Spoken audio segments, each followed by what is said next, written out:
नमस्ते साथीहरू, welcome back to my channel. आज पनि नयाँ भिडियो लिएर आएको छु। आज चाहिँ मैले डिनरमा के पकाएको भनेर ऱ्यान्डमली बनाएको भिडियो छ। आज हस्बेन्डले सिम्पल आलु टमाटरको तरकारी खाने भन्नुभएको थियो। सो त्यो बनाउन यो थारो आलु बोइल गर्न बसालेको। सानो कुकर युज गरेको बोइल गर्नलाई, छिटै पाकोस् भनेर।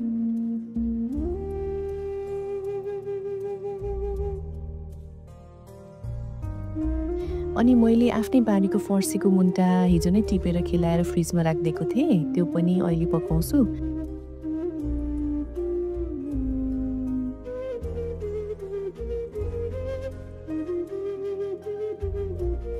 तरकारीको लागि प्याज, हरियो खुर्सानी र टमाटर काटेर रेडी गरेको।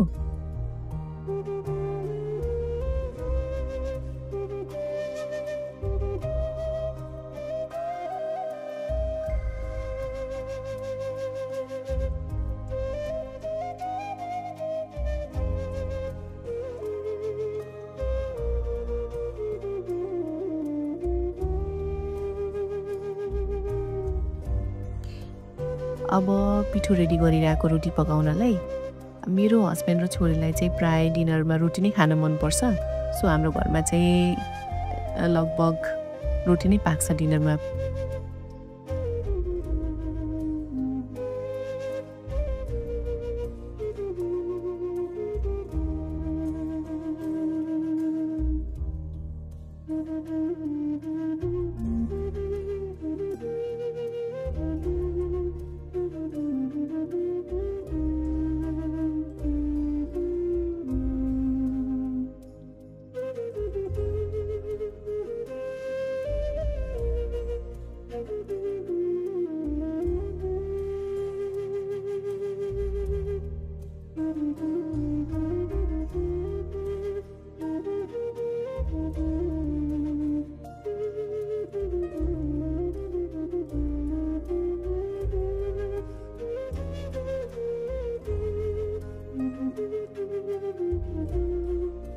अब पिठो मुछेर साइडमा राखिदिएको छोपेर भाँडाले।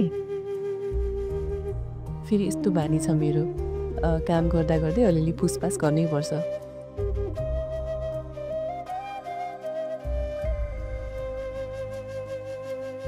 यता प्यान राखेँ साग बनाउनलाई। तोरीको तेल युज गर्छौँ हामीले। यो तेल नि अर्ग्यानिक हो। मेरो सानो आमाजुको घर नजिक छ एउटा मिल, त्यतैबाट दिदीले ल्याउनुहुन्छ हाम्रो लागि। सागमा चाहिँ खासै केही युज गर्दिनँ मैले। अलि स्पाइसीको लागि थोरै हरियो खुर्सानी लिएँ।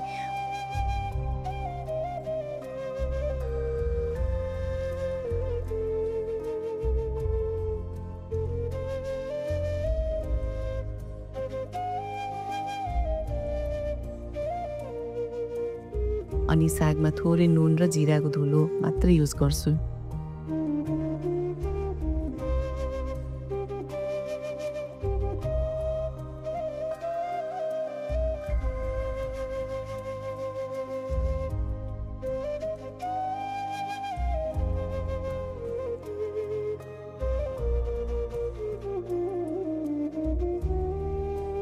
यता आलु नि रेडी भयो।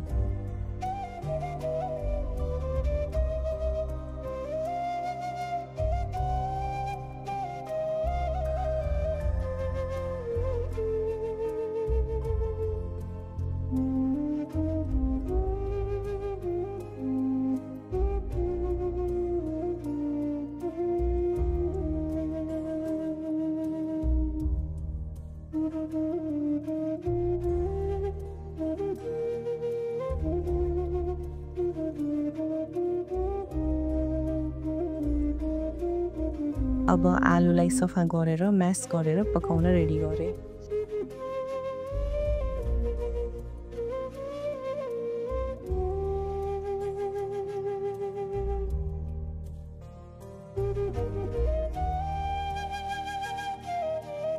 यसको लागि चाहिँ जिरा, मेथी, प्याज, हरियो खुर्सानी हालेँ। अनि प्याज अलि रातो भएपछि टमाटर नि हालेँ।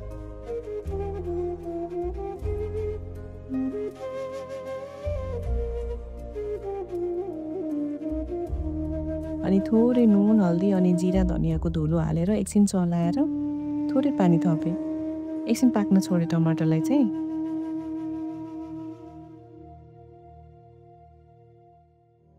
अनि अलिअलि गर्दै आलु नि मिक्स गरिदिएँ।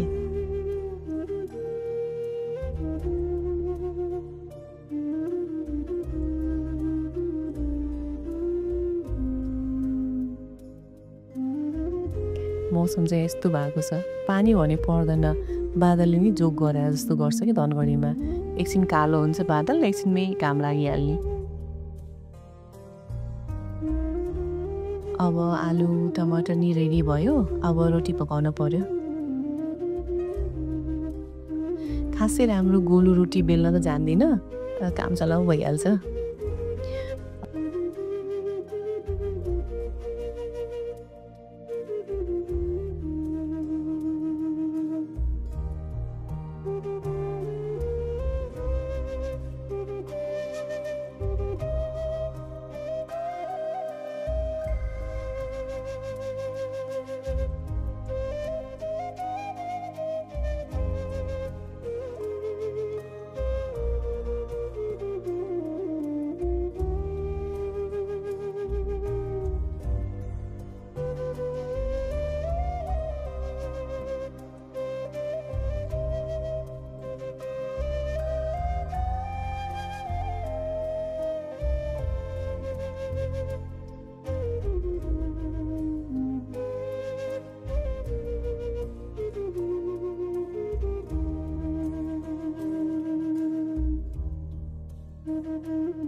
डिनर रेडी भयो, हस्बेन्डलाई भोक लागिसक्यो, सो उहाँको लागि प्लेट रेडी गरेँ।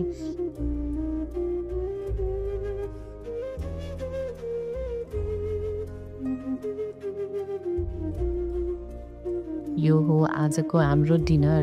साइडमा घरमा बनाएको मोइनी राखेँ। हस् साथीहरू, भिडियो हेर्दैकोमा धन्यवाद। फेरि नयाँ भिडियोमा भेटौँला। हस्, नमस्ते।